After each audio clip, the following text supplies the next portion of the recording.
Mesdames, Messieurs, chers travailleurs,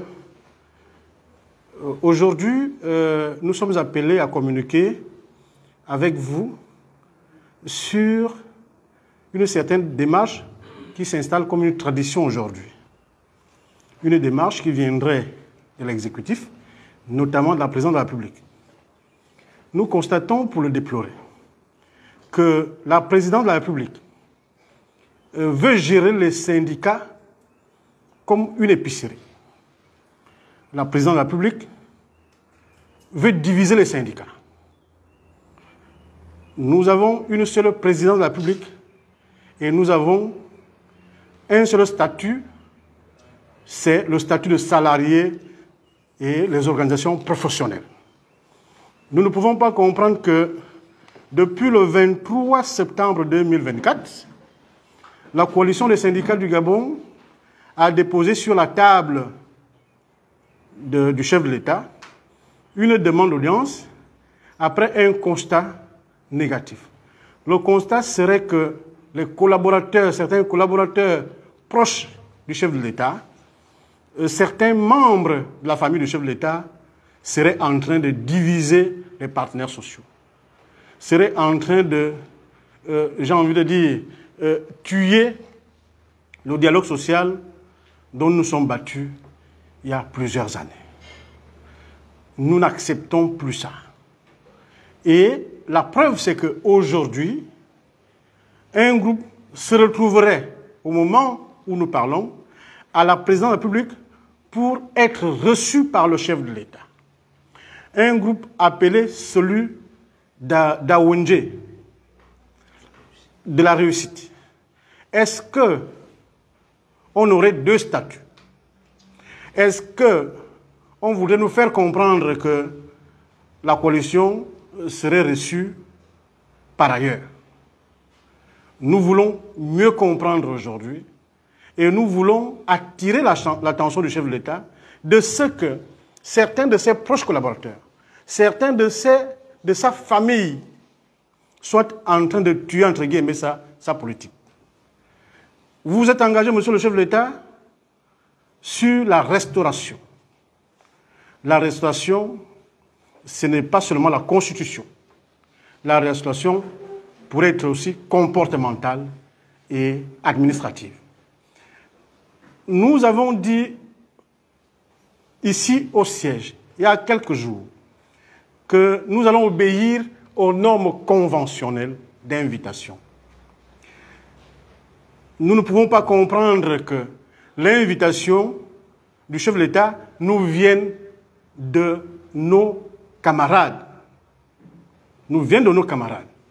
Et nous avons dit, la coalition avait dit, qu'elle n'accepterait plus être entraînée mains et pieds joints par des camarades qui ne sont pas conseillers du président, directeurs de cabinet du président ou collaborateurs du président. Est-ce que les collaborateurs du chef de l'État, est-ce que les membres de la famille du chef de l'État seraient aujourd'hui en train d'installer un désordre en matière de gestion des partenaires sociaux? C'est pour cette raison que vous nous voyez ici aujourd'hui. Nous n'avons pas répondu à cet appel parce qu'elle ne vient pas de la présidente de la République. C'est ce que nous pensons. Parce que le document ou encore le message que nous avons reçu nous venait de la réussite et non de la présidente de la République. Alors même que nous avons déposé la liste des membres de la coalition devant rencontrer le chef de l'État. Nous ne voulons pas rentrer dans le contenu, mais nous restons dans la forme. La forme, parce que nous ne savons pas exactement ce que le chef de l'État dirait aux partenaires sociaux aujourd'hui. Mais nous pensons objectivement que nous sommes les organisations syndicales, j'ai envie de dire les plus représentatives. Et heureusement que l'élection professionnelle arrive et le terrain nous le dira. Donc, on ne peut pas gérer, on ne peut pas continuer à créer un désordre parce que ce que les proches, les membres, j'ai envie de dire, les collaborateurs proches du chef de l'État Et certains membres de sa famille sont en train de créer aujourd'hui, peut avoir des conséquences plus tard. Nous ne sommes pas d'accord avec ça, Monsieur le Président de la République. Il s'agit de vous. On veut ternir votre image, vos proches collaborateurs et les membres de votre famille, certains membres de votre famille. Donc, tenez votre audience avec les syndicats qui ont été choisis par les membres de votre famille et les syndicats qui ont été choisis par vos proches collaborateurs. Nous attendrons que vous puissiez nous appeler. Je vous remercie.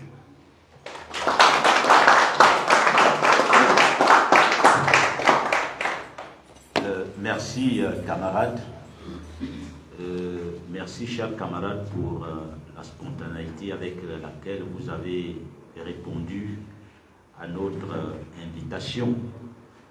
Seulement, je pense que vous n'avez eu qu'une heure pour vous retrouver ici. Nous sommes donc ces sentinelles de la transition.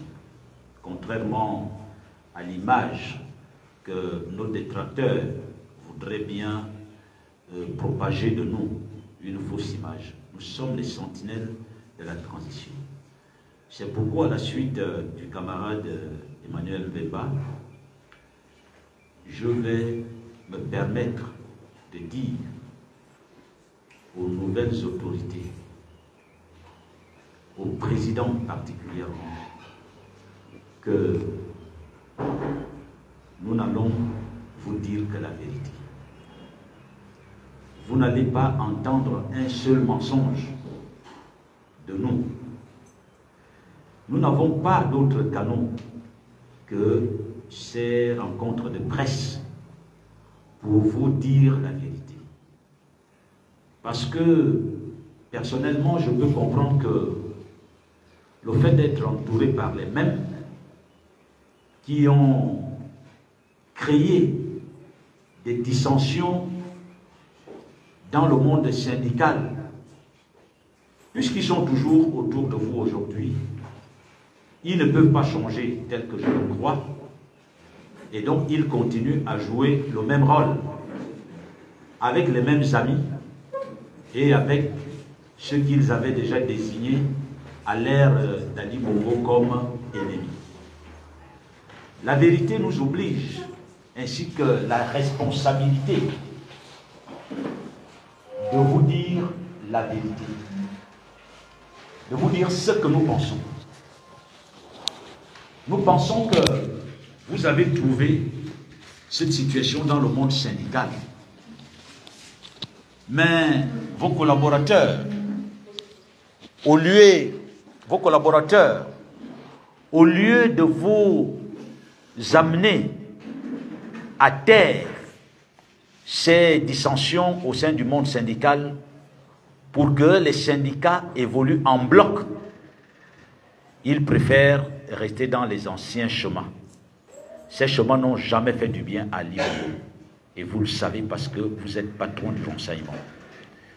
Et donc, s'ils n'ont pas fait du bien à Ali, il est évident qu'ils pourraient créer les mêmes causes sous votre magistère. À l'ensemble des travailleurs, nous voulons simplement dire que la courtoisie dans les rapports qui unissent les syndicats et l'exécutif voudrait que la forme soit respectée. Cette forme, c'est quoi? Nous avons dit la dernière fois que si le président ou l'exécutif nous invite, il faudrait qu'on sache l'objet pour mieux nous préparer à cette rencontre. Parce qu'on ne va pas au palais pour aller admirer la beauté de l'environnement. Non, il ne s'agit pas de ça. Quand on se rend devant un président de la République, c'est qu'on a quelque chose à lui dire, c'est qu'on doit tirer quelque chose de lui. Donc les rencontres de cette envergure méritent d'être préparées. Parce qu'on nous reçoit au nom des travailleurs. À la limite, si nous connaissons l'objet, on vous appelle et nous allons vous dire, le président nous appelle pour parler de telle ou telle chose. Et c'est ce que vous allez nous dire que nous irons répercuter auprès du président. Or, Il se trouve que si on se rend à la présidence sans savoir pourquoi on y va, il y a risque que nous prenions des engagements en votre nom, alors que nous n'avions pas été mandatés. C'est pourquoi nous voulons dire à l'opinion que l'engagement que les syndicats pourraient prendre aujourd'hui devant le président n'engage que ces syndicats. Ça n'engage pas les syndicats de la coalition. Il faudrait que les choses soient claires. Je reviens. Nous avons communiqué ici sur le paiement des rappels. Nous ne recherchons pas la légitimité d'une quelconque victoire. Parce que nous savons que ce sont nos dénonciations qui font évoluer les dossiers. Si on ne dénonce pas, rien ne peut bouger. Donc, nous ne faisons pas de la rencontre avec le président ni une fixation, ni une balade de santé. Nous pensons que nous sommes responsables, nous méritons le respect. Nous respecter, c'est respecter les travailleurs. Nous attendons, si ce que le président, le message que le président tient à livrer aux travailleurs est bon, qu'il va dans notre sens, parce que nous l'avions déjà conseillé lors de nos dernières sorties. Par exemple, sur le paiement des rappels. Nous avions demandé au président de faire un effort de payer tous les rappels. De faire un effort de les payer sans exiger le dossier, parce que les rappels précédents n'avaient jamais été payés sur la base des dossiers. Parce que nous savons que ceux qui côtoient, ceux qui sont régulièrement au palais, ce sont eux qui lui font ces propositions qui pourraient, si on ne fait pas attention, créer des problèmes au sein des agents publics de l'État. J'essaie d'imaginer, si demain on paye les rappels et que tout le monde n'est pas satisfait, j'essaie d'imaginer la colère des travailleurs. C'est pourquoi nous essayons d'aider le président en lui disant, mobiliser les moyens, payer tous les fonctionnaires au même moment. Ne créez pas des injustices. Ceux qui vous conseillent ne vous conseillent pas bien. Ceux qui vous présentent comme les ennemis de la transition, vous êtes convaincus qu'ils sont dans le mensonge. Donc, merci encore, chers travailleurs. Merci, Monsieur le Président, de rester à notre écoute. Tout ce que nous faisons, nous le faisons pour le bien de la transition. Je vous remercie.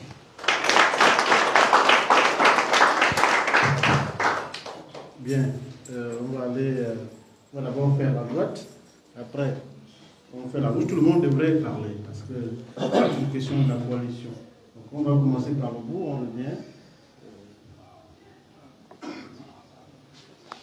Mesdames et messieurs, bonsoir. Mesdames et messieurs les médias, travailleurs gabonais, je ne sais pas grand-chose à dire, juste que je m'interroge sur le caractère ambigu de ce qui se passe aujourd'hui. Je pense qu'il est arrivé une fois au mal au de recevoir les travailleurs gabonais, comme d'autres prédécesseurs. Et en ces temps, je pense qu'il y avait... En ces temps, il y avait des normes légales et recommandées qui se faisaient. Je pense que lorsque le chef de l'État doit recevoir les partenaires sociaux, il y a le ministre du Travail qui normalement devrait communiquer officiellement, sinon le Premier ministre, ou à la limite le porte-parole du président de la République. Bon, aujourd'hui, c'est à travers des messages éphémères sur WhatsApp, à travers ces messages éphémères signés de personnes, mais plutôt indiqués d'une partie des partenaires sociaux, se revendiquant d'être ceux de la réussite. Est-ce que la réussite a un cadre normalisé ou un cadre juridique qui permettrait à ce qu'eux aient le pouvoir de convoquer la classe syndicale du Gabon au palais, bien, je me pose des questions. Je trouve qu'il y a trop d'ambiguïté dans cette façon de faire. Vivement que les autorités se ressaisissent très vite, parce qu'aucun syndicat n'est sous tutelle d'un autre syndicat. Encore moins, aucun message éphémère ne peut convoquer des responsables syndicaux à une rencontre avec le chef d'État. Il y a des canaux bien indiqués, plus responsables et plus réglementaires. Donc, c'est des questions qu'on se pose et j'ose espérer que les plus hautes autorités comprennent le fond, peut-être pas la forme, mais le fond de ces interrogations. Je vous remercie.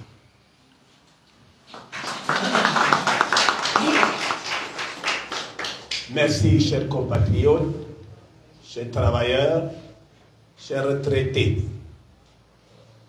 Il faut parfois percer l'abcès pour mieux comprendre le comportement d'un individu. Depuis un certain temps, ici au Gabon, nous sommes toujours ceux qui sont des légalistes. Nous voulons rétablir l'ordre venu de la Constitution. Et cette Constitution, qu'elle soit ancienne ou nouvelle, nous enseigne que l'exécutif est composé de deux entités. Il y a la présidente de la République et le gouvernement. Je n'ai pas la Constitution sous les yeux, mais la Constitution nous enseigne également que le gouvernement conduit la politique du président de la République. Et il le fait en concertation avec le président de la République. Donc ce n'est pas nous qui devons enseigner à la présidence comment le pays doit fonctionner, c'est la Constitution. Et tout le monde le sait. Alors pour l'avoir dénoncé, nous on l'a dénoncé, eh bien, certains collaborateurs, les nouveaux collaborateurs du chef de l'État qui sont installés dans les syndicats, nous ont rattrapés là-dessus. Ils ont dit, vous qui parlez du gouvernement, qu'est-ce que le gouvernement fout au Gabon? Les routes, c'est le CTRI. Les rappels, c'est le CTRI. Les voyages du président, c'est tout. Tout ce qui se passe, c'est le CTRI. Et que fait le gouvernement? Vous qui supportez le gouvernement. Mais pour avoir dit que c'est le gouvernement qui doit conduire la politique du président de la République, ça ne veut pas dire que nous soutenons hermétiquement le gouvernement et le gouvernement n'a pas un autre projet de société que celui que le président de la République donne. Encore que c'est le président de la République qui nomme les membres du gouvernement. Mais si quelqu'un arrive à nous dire ça, et ça veut dire que nous sommes encore dans une république. Où va-t-on? Jusqu'à ce jour, il n'arrive pas à répondre à cette question. Mais quand cet individu s'est auto-proclamé, je ne sais pas, le meilleur agent de la présidence, a parlé dans les médias publics, personne ni aucun membre du gouvernement, encore qu'il y a un ministre de la communication qui aime intervenir quand on touche un cheveu du gouvernement ou du président. Elle n'a rien dit jusqu'à ce jour. C'est pourquoi notre camp est taxé d'adversaire du président, alors que nous sommes en train d'orienter le président lui disant non, là où vous voulez entrer là, c'est ce qui a tué les Bongo. Le fait de dire que la République est gérée avec la famille et le gouvernement, on ne savait pas qui Bongo comprend, qui oriente qui. Encore que lui-même ait essayé de dire qui conseille qui. Donc, aujourd'hui, ça se répète. Et les gens utilisent ces canaux-là pour mieux noyer le chien. C'est-à-dire pour mieux noyer la chose publique qui est pour nous tous. En disant ceci, c'est le président reçoit le groupe de la réussite. Il spécifie le groupe de la réussite. Le président reçoit. C'est le président de la République. Ça veut dire que les autres qui ne sont pas du groupe de la réussite, qui soutiennent les actions du CTRI et qui soutiennent les actions et qui ne soutiennent pas le gouvernement, c'est à ceux-là que le président veut recevoir. Voilà où nous en sommes. Et nous sommes en train de défendre une république qui est à nous tous. la République gabonaise. Nous allons voter pour la Constitution. Ce qui nous étonne et qui nous fait mal, ce n'est pas tant les articles querellés, mais le non-respect de l'éthique, le non-respect de la Constitution elle-même en tant qu'organe de gestion de notre République. Si on ne peut pas respecter la Constitution, c'est inutile de nous demander de la voter. Mais si on veut on nous demande de la voter, c'est qu'on va respecter cette Constitution article par article. Il est incongru et il est inacceptable que la politique du président de la République soit conduite par des pseudo-syndicalistes ou les membres de la famille. C'est-à-dire, si tu vas aller à l'audience au chef de l'État, il faut passer par un membre de la famille, il faut passer par un pseudo-syndicaliste. Ce n'est plus la République, ce n'est plus la Constitution. Nous dénonçons cela. Et les uns et les autres vont auprès du chef de l'État lui dire, voici tes adversaires. Dans la vie, il faut avoir un peu aussi des adversaires qui arrivent à vous dire la vérité. Si c'est ça, si c'est de ce côté-là, oui, nous dirons toujours la vérité. Et cette vérité-là, nous n'allons pas la contourner. C'est pourquoi vous voyez, nous sommes aussi pour vous dire, nous n'allons pas vous tromper. Nous ne serons pas comptables de ce qu'ils vont dire si nous ne sommes pas appelés parce que nous allons parler en votre nom et selon ce que la Constitution nous enseigne. Mais si on n'arrive plus à le faire, si on va chercher des gens dans les quartiers pour remplir la salle, pour aller faire le grand nombre auprès du président pour dire que c'est à nous, c'est à nous, c'est à nous, non, le pays ne va pas changer. Acceptons de changer le pays, c'est accepter également de ne pas aller à la prison juste pour la récolter, comme eux-mêmes ils appellent les cacahuètes et autres, mais pour aller revendiquer et demander au chef de l'État de résoudre les problèmes des concitoyens. Voilà pourquoi nous vous avons appelé pour vous dire, si nous ne sommes pas avec la même cause, produire toujours, il faut rejeter cette action-là pour dire au président de la République, vous avez dit changement, restauration des institutions, commencez par à respecter notre Constitution qui veut que c'est le gouvernement qui conduit votre politique et non la famille et les pseudo-syndicalistes. Je vous remercie.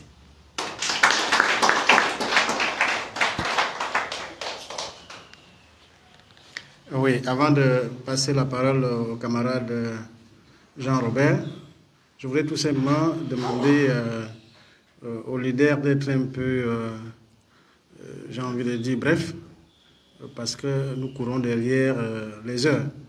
Je voudrais aussi dire, je voudrais reprendre le doyen Simon et dire au chef de l'État que ceux qui viennent vous mentir, ils vous mettent dans les difficultés. Nous ne sommes pas les défenseurs du Premier ministre. C'est vous-même qui avez nommé le Premier ministre et vous savez pourquoi vous l'avez nommé. Et nous sommes des légalistes. Nous avons fait un constat, c'est que vos proches collaborateurs et certains membres de votre famille sont en train de vous monter contre votre propre Premier ministre que vous avez nommé. Nous n'en sommes pour rien. Nous ne sommes pas candidats à rien du tout. Il s'agit de votre écurie. Je vous remercie.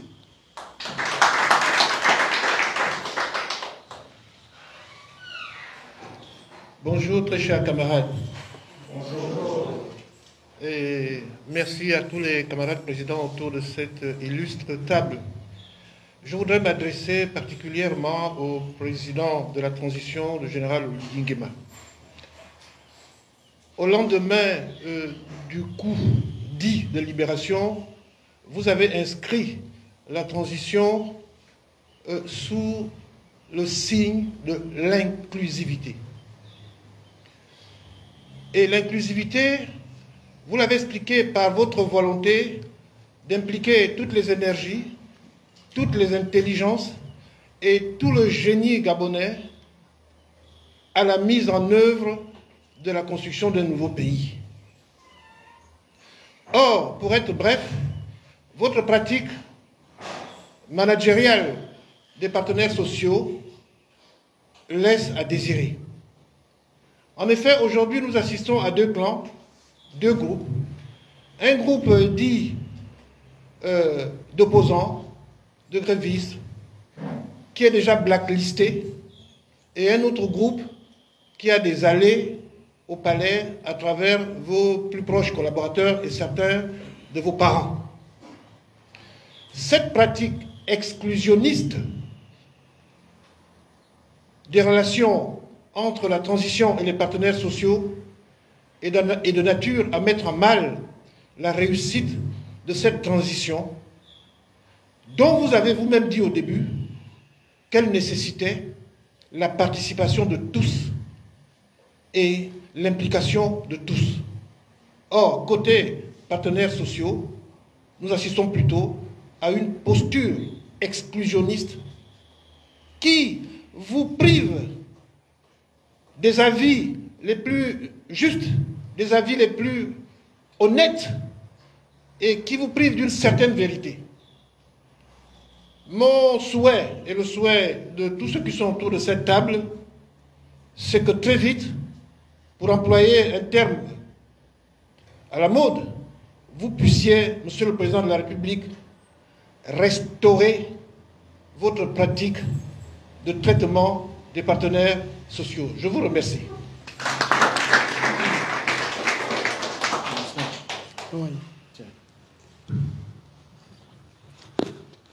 Merci.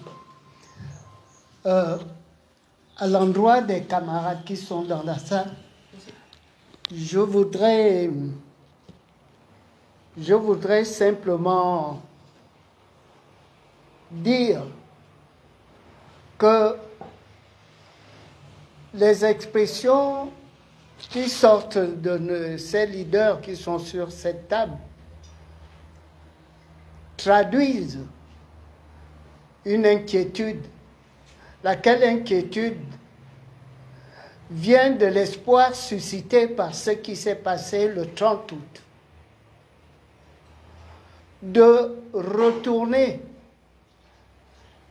à la vitesse grand V vers les usages antérieurs. Et c'est ce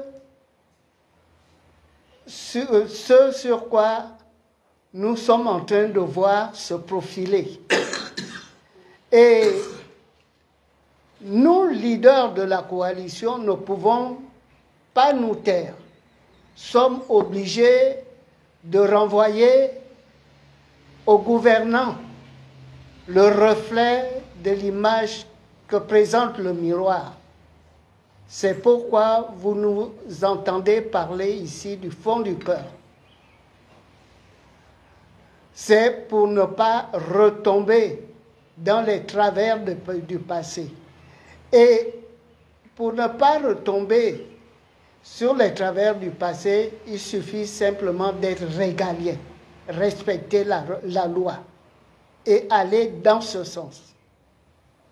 Si on commence à disperser la gestion des entités républicaines par du sentimentalisme ou des cercles restreints qui sortent de la déontologie administrative, nous allons retomber dans la chienlit.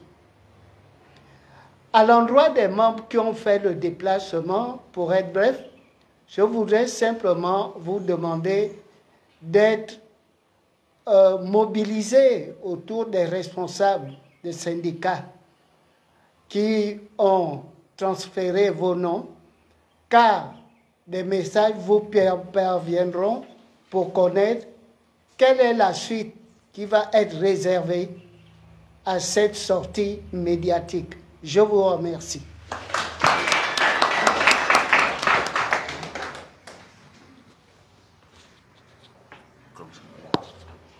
Bien, chers camarades travailleurs, bonjour. Bonjour. Je suis le camarade parfait Koumba Mboumba, membre de la coalition des syndicats du Gabon.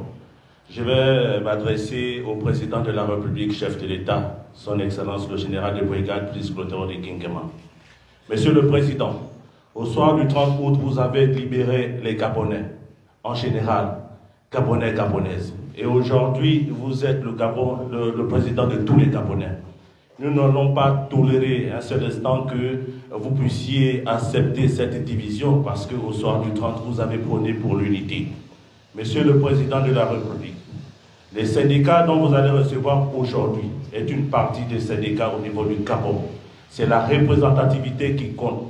Et au sein de la coalition des syndicats du Gabon, il y a des hommes responsables, respectés, respectables, qui ne font pas dans la dentelle, qui ne sont pas des va-t-en-guerre. Monsieur le Président de la République, vous êtes un père de famille. Le père prône pour l'unité. Nous n'allons pas accepter la division. Et au sein de cette coalition, nous avons des formules que nous appliquons. Nous ne pouvons pas venir auprès de vous par des simples messages. Non, nous sommes des hommes responsables.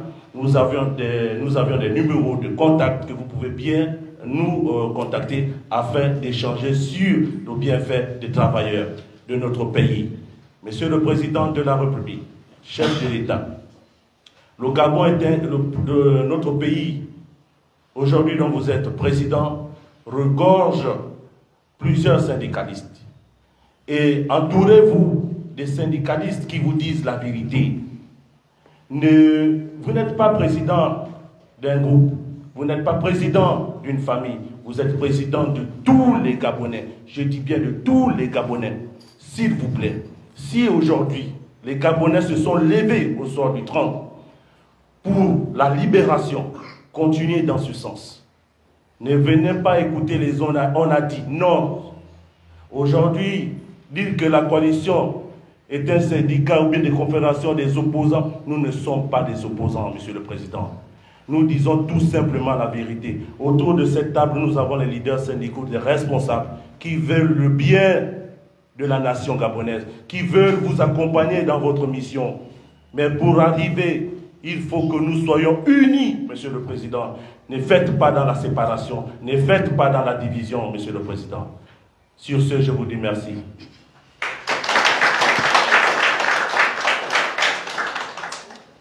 Alors, merci, chers tous.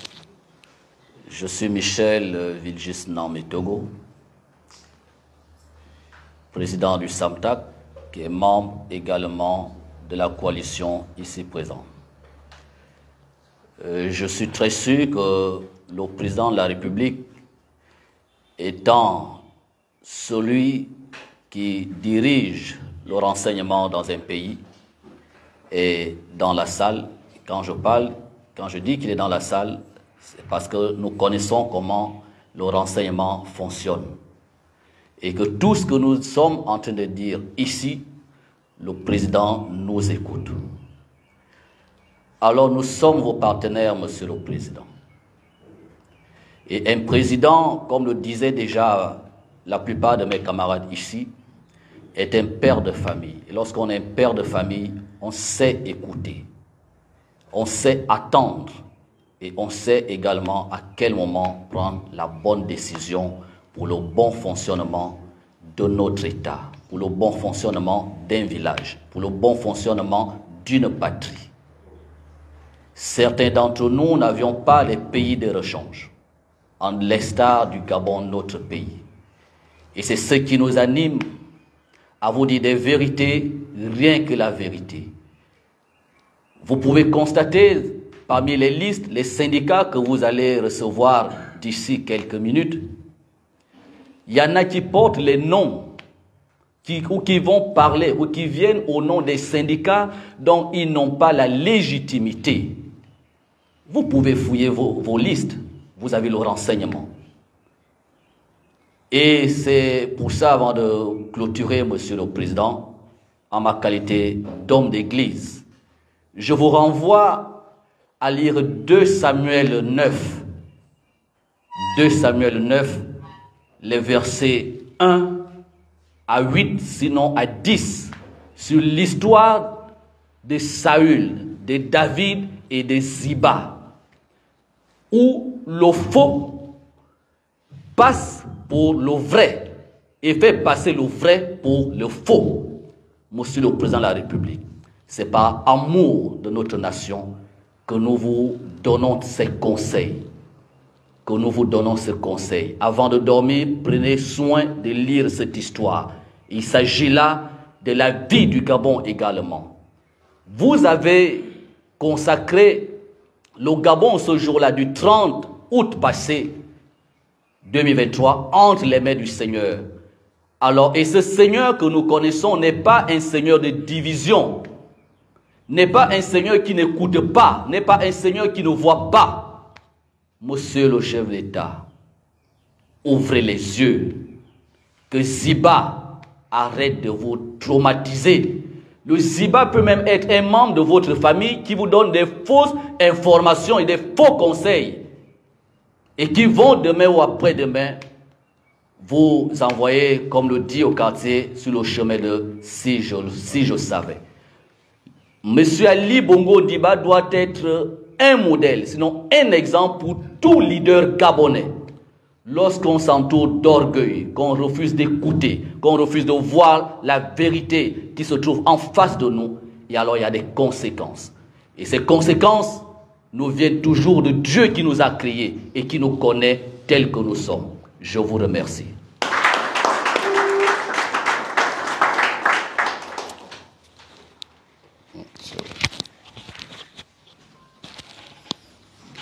Alors, que dire après le pasteur? Je crois qu'il a tout dit. Il a tout dit.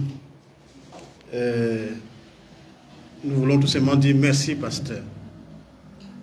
Parce que tu nous as nourris ce matin, cet après-midi. Pour conclure, je voudrais dire merci aux travailleurs et travailleuses qui ont bien voulu effectuer leur déplacement, membres de la coalition, pour venir écouter notre message. Je voudrais me répéter en disant que ce conclave ne signifie pas que nous refusons l'appel du chef de l'État. Nous réclamons les formes, parce que le message que nous avons reçu hier part du groupe dit de la réussite, dont il ne s'agit pas, la présidence n'a pas convoqué les partenaires sociaux. La présidence a convoqué les syndicats de la réussite. C'est pour ça que, ne se reconnaissant pas de ce groupe, nous avons dit allez-y. Toutefois, comme l'a dit le jeune camarade président du Dynamique unitaire, les engagements pris par ce groupe à la présidence aujourd'hui, nous ne serions pas comptables. Nous n'allons pas les respecter. Parce qu'il s'agit des individus qui se sont levés avec quelques badauds pour aller rencontrer le chef de l'État. Et non les travailleurs réunis au sein des organisations syndicales. Pour terminer, je voudrais m'adresser à 3 entités ici. D'abord, la famille du président. Si vous avez la grâce d'avoir eu un enfant président de la République, soyez digne de cela. Ne criez pas le mal autour de lui, parce que nous sommes en train de constater malheureusement que certains d'entre vous sont en train de monter le peuple gabonais contre le président de la République, contre le peuple gabonais. Ce n'est pas normal. Ayez la sagesse de comprendre que derrière un grand homme se cache une grande femme, mais nous ne disons pas qu'il s'agit de la femme, mais il s'agit de sa famille. Je voudrais aussi m'adresser aux collaborateurs très proches du chef de l'État. Certains sont en train de créer un désordre organisé autour du chef de l'État. Alors que vous êtes tapis dans l'ombre, vous ne pourriez pas assumer ce qui peut arriver plus tard. Donc, nous tous avons applaudi le 30 août 2023. Moi qui vous parle, j'ai été candidat à cette élection présidentielle et je suis sorti parmi les 5 premiers. Je ne sais pas combien de Gabonais entre vous là-bas qui êtes autour du chef de l'État peuvent aller vers le peuple et obtenir ce score. Donc, ne créez pas la division entre le chef de l'État et son peuple. Parce que, à ce niveau aussi, nous avons la liste des collaborateurs du chef de l'État qui font ce désordre, comme ceux de sa famille qui font ce désordre. Nous aurions l'occasion d'en parler directement avec le chef de l'État. Parce que nous sommes des syndicalistes, nous n'avons pas des mains et pieds liés. À l'endroit du chef de l'État, vous êtes le père de la famille. Un père, c'est comme un polygame. Je n'en suis pas un, mais je dis, j'ai vécu certaines situations des polygames. Le polygame ne devrait pas privilégier une seule femme par rapport à une autre. Sinon, le foyer va basculer. Vous êtes le capitaine du bateau appelé Gabon. Essayez un peu de jouer franc jeu. Ne tombez pas dans les méandres ou des mesquineries des collaborateurs qui veulent se faire bien voir à travers des mensonges qu'ils créent autour des syndicats. Nous ne sommes pas là. Nous ne sommes pas constitués en opposition, nous coalitions. Nous ne sommes pas vos opposants. Nous sommes vos partenaires. Vos opposants, vous les connaissez et vous les citez parfois. Mais nous, le rôle d'un syndicat, c'est d'accompagner la politique gouvernementale. Et dans le bon sens. Et non en créant du mensonge et des conflits sans intérêt. Restez le président du 30 août 2023. Je vous remercie.